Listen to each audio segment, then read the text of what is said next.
Gusto mo ba na sa'yo lamang mahuhumaling at makakandara pa ang partner mo at hindi na siya titingin pa sa iba? At ikaw ay sapat na para sa kanya, malayo o malapit man kayo sa isa't isa, ikaw at ikaw lamang ang pagkakamahalin niya. May ituturo na naman ako sa inyo ngayon na ritual. Ito'y napakasimple at napaka-epektibong ritual basta magtiwala ka lang sa mga ritual na iyong gagawin.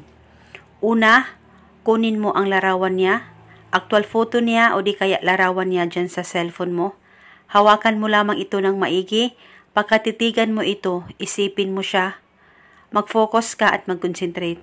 At pagkatapos, habang ikaw ay nakatitig sa larawan niya, ay ibulong mo lamang ang mga salitang ito.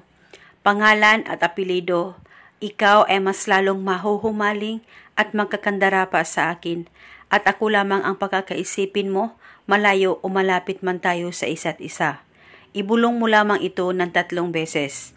At pagkatapos ay pahiran mo lamang ng kaunting laway mo ang larawan niya dyan sa cellphone mo o di kaya actual photo niya na ginamit mo sa ritual. Kahit kaunting laway mo ay okay na po.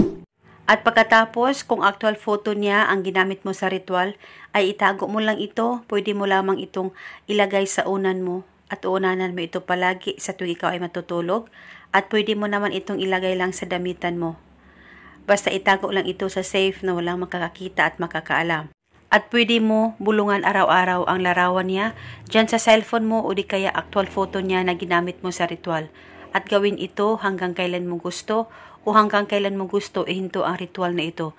At paniguradong ikaw ay hindi niya pakakawalan kailanman, malayo o malapit man kayo sa isa't isa, ay ikaw lamang ang pakakaisipin niya. At ito muna sa ngayon, maraming salamat po sa panunood. May God bless us all.